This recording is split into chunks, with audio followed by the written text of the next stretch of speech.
everybody. So it is once again time for an episode of First Chapters, and this time it's Spindle's End by Robin McKinley. The magic in that country was so thick and tenacious that it settled over the land like chalk dust and over floors and shelves like slightly sticky plaster dust. House cleaners in that country earned unusually good wages.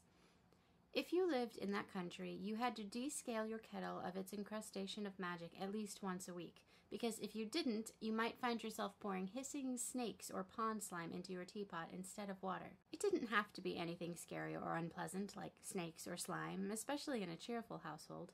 Magic tended to reflect the atmosphere of the place in which it found itself. But if you want a cup of tea, a cup of lavender and gold pansies or ivory thimbles is unsatisfactory.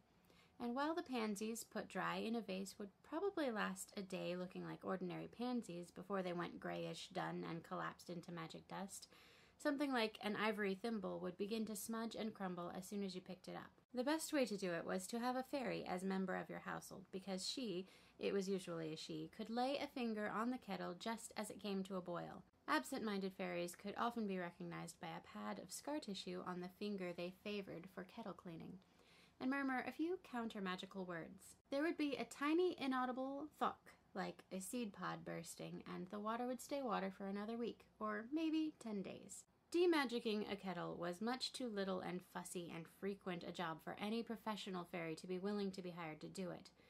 So if you weren't related to one, you had to dig up a root of the jawvine and dry it and grate it, producing a white powder rather like plaster dust or magic, and add a pinch of that to your kettle once a week. More often than that would give everyone in the household cramp. You could tell the households that didn't have a fairy by the jawvines growing over them. Possibly because they were always having their roots disturbed, jaws developed a reputation for being tricky to grow and prone to sudden collapse. Fortunately, they rerouted easily from cuttings. "She'd give me her last jaw root," was a common saying about a good friend. People either loved that country and couldn't imagine living anywhere else, or hated it, left it as soon as they could, and never came back. If you loved it, you loved coming over the last hill before your village one day in early autumn and hearing the cornfields singing madrigals, and that day became a story you told your grandchildren, the way in other countries other grandparents told the story of the day they won the betting pool at the pub, or their apple cake won first place at the local fete. If you lived there, you learned what you had to do, like putting a pinch of dried jawvine in your kettle once a week, like asking your loaf of bread to remain a loaf of bread before you struck it with a knife. The people of this country had developed a reputation among outsiders for being unusually pious because of the number of things they appeared to mutter a blessing over before they did them. But in most cases, this was merely the asking of things it was safer to ask to remain non-magical first, while work or play or food preparation or whatever was being got on with. Nobody had ever heard of a loaf of bread turning into a flock of starlings for anyone they knew, but the nursery tale was well known, and in that country, it didn't pay to take chances. The muttered words were usually only some phrase such as "bread, stay bread," or, in upper-class households, "bread, please oblige me," which was a less wise form, since an especially impish gust of magic could choose to translate oblige just as it chose. Births were very closely attended because the request that things stay what they were had to be got in quickly, birth being a very great magic and, in that country, likely to be teased into mischief. It was so common an occurrence as to occasion no remark when a new sown field began coming up quite obviously as something other than what was planted, and by a week later to have reverted to what the farmer had put in. But while, like the pansies and the thimbles, this kind of magic was only a temporary aberration, it could be very embarrassing and onerous while it lasted. Farmers in that country worried more about falling asleep during the birthing times of their stock than they worried about the weather. The destruction a litter of baby Turalians caused remained, even after it had reverted to piglets. No one knew how the wild birds and beasts negotiated this, but human parents-to-be would go to extreme lengths to ensure a fairy was on hand to say the birth words over their new little one. Generally speaking, the more mobile and water-dependent something was, the more likely magic was to get at it. This meant animals, and of course humans, were the most vulnerable. Rocks were pretty reliably rocks, except of course when they were something else that had been turned into rocks.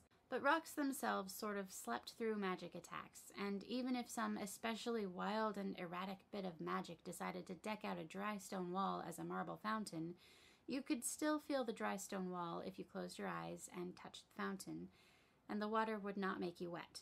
The lichen that grew on the rock, however, could be turned into daisies quite convincing enough to make you sneeze if real daisies did so, and the insects and small creatures that crept over the lichen were more susceptible yet.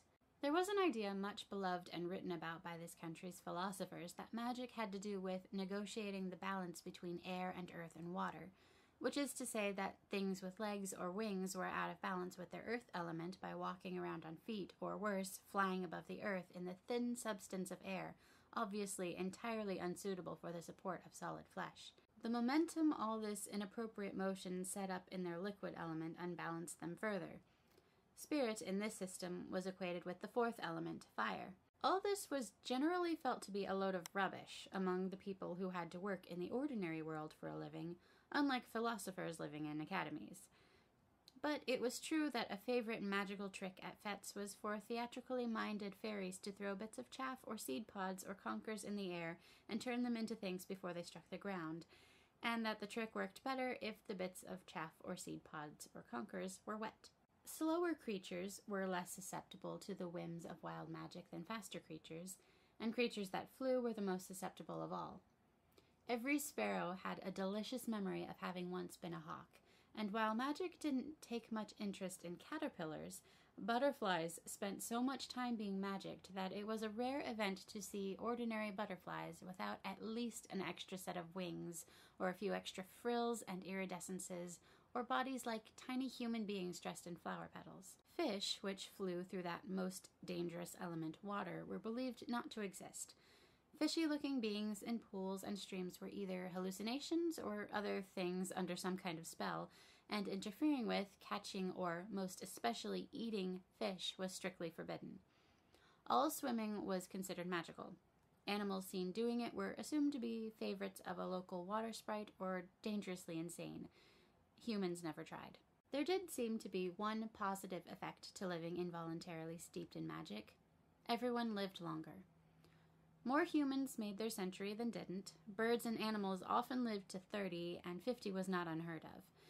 The breeders of domestic animals in that country were unusually sober and responsible individuals, since any mistakes they made might be around to haunt them for a long time. Although magic was ubiquitous and magic workers crucially necessary, the attitude of the ordinary people toward magic and its manipulators was that it and they were more than a bit chancy and not to be relied on, however fond you were of your aunt or your next-door neighbor.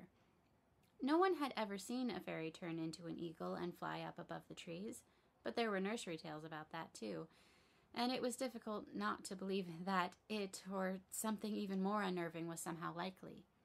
Didn't farmers grow more stolid and earthy over a lifetime of farming? Wasn't it likely that a lifetime of handling magic made you wilder and more capricious? It was a fact much noticed, but rarely discussed, and never in any fairy's hearing, that while fairies rarely married, or married or not, had children, there never seemed to be any fewer fairies around, generation after generation. So presumably, magic ran in the blood of the people the way it ran in all other watery liquids, and sometimes there was enough of it to make someone a fairy, and sometimes there was not. One of the things ordinary people did not like to contemplate was how many people there might be who were or could have been fairies and were masquerading as ordinary people by the simple process of never doing any magic when anyone was around to notice. But there was a very strong tradition that the rulers of this country must be utterly without magic, for rulers must be reliable. They must be the earth and the rock underfoot for their people. And if any children of that country's rulers had ever been born fairies, there was not only no official history of it, there were not even any stories about it. This did mean that when the eldest child of each generation of the ruling family came to the age to be married, and just to be safe, his or her next younger, and perhaps next younger after that, siblings, there was a great search and examination of possible candidates in terms of their magiclessness first, and their honesty, integrity, intelligence, and so on second. The likelihood of their getting along comfortably with their potential future spouses barely rated a mention on the counselor's list. So far as the country's history is extended, which was a little over 1,000 years at the time of this story, the system had worked. And while there were stories of the thick net of anti-magic that the court magicians set up for even the cleanest, most magic antipathetic betrothed to go through, well, it worked, didn't it? And that was all that mattered. The present king was not only an only child, but had had a very difficult time indeed, or his counselors had, finding a suitable wife. She was not even a princess, finally, but a mere countess of some obscure little backwater country which, so far as it was known for anything, was known for the fleet hounds its king and queen bred. But she was quiet, dutiful, and, so far as any of the cleverest magicians in the land could tell, entirely without magic. Everyone breathed a deep sigh of relief when the wedding was over. It had been a wait of nearly a decade since the king came of marriageable age. But the years passed, and she bore no children. Certain of the king's cousins began to hang around court more than they used to. His generation was particularly rich in cousins, and one or two of these quietly divorced spouses who were insufficiently non-magical. There had not been a break in the line from parent to child in the ruling of this country for over 500 years, and the rules about how the crown was passed sideways or diagonally were not clear. Neither the king nor the queen noticed any of this, for they so badly wanted a child. They could not bear to think about the results if they did not. But the counselors noticed, and the king's cousins who divorced their spouses did themselves no good thereby. Nearly 15 years after the king's marriage, the queen was seen to become rather pale and sickly. Her husband's people, who had become very fond of her because she was always willing to appear at fairs and festivals and smile during boring speeches and to kiss the babies, even grubby and unattractive ones, which were thrust at her, were torn between hoping that whatever she had would kill her off while the king was young enough to remarry, and there was a whole new crop of princesses grown up to marriageable age outside the borders as well as a few within, and hoping that she would get well and come to more fairs and festivals and kiss more babies. The givers of boring speeches especially wished this. She was the best audience they had ever had. The truth never occurred to anyone, not even when she began to wear loose gowns and to walk more heavily than she used to, because there had been no announcement. The king knew, and her chief waiting women knew, and the fairy who disguised the queen's belly knew, but the fairy had warned the king and queen that the disguise would go so far and no further. The baby must be allowed to grow unmolested by tight laces, and the queen's balance not be deranged by high-heeled shoes.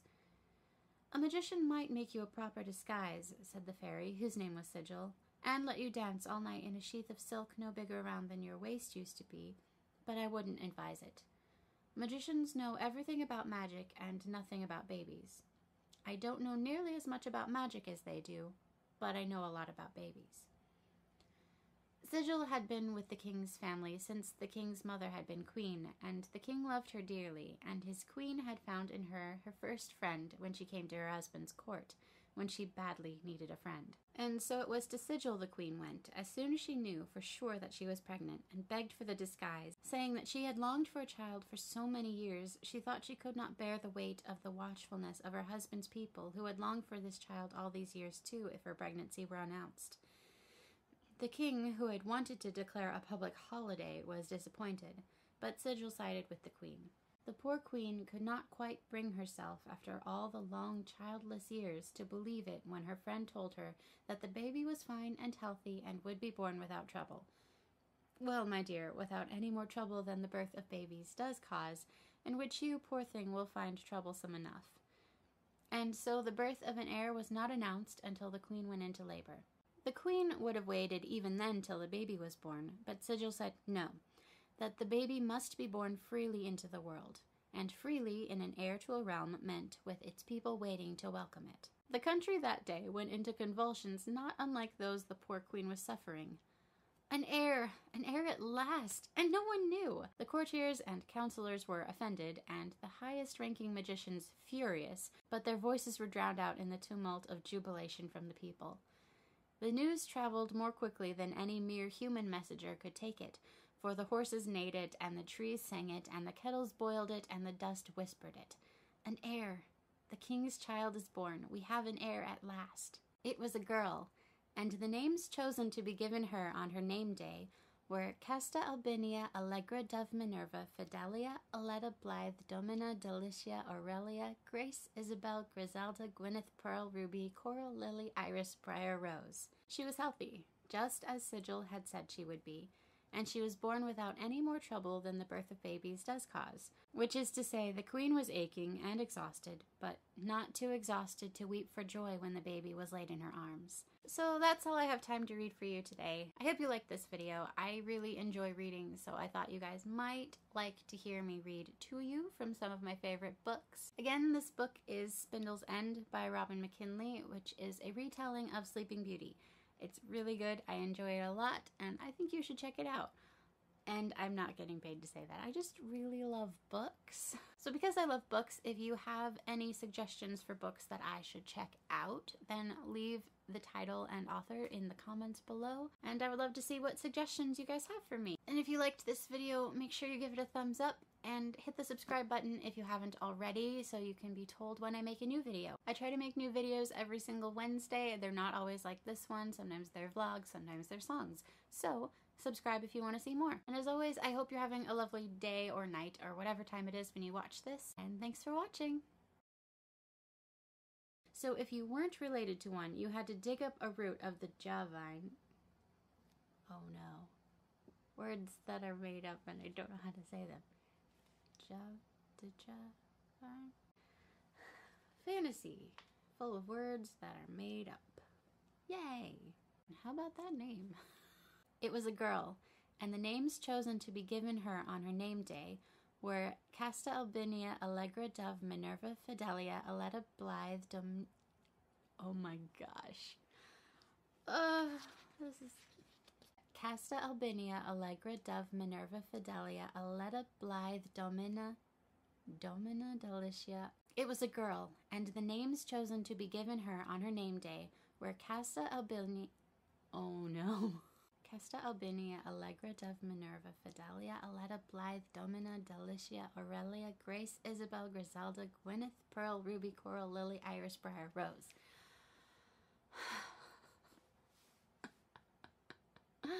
Oh gosh.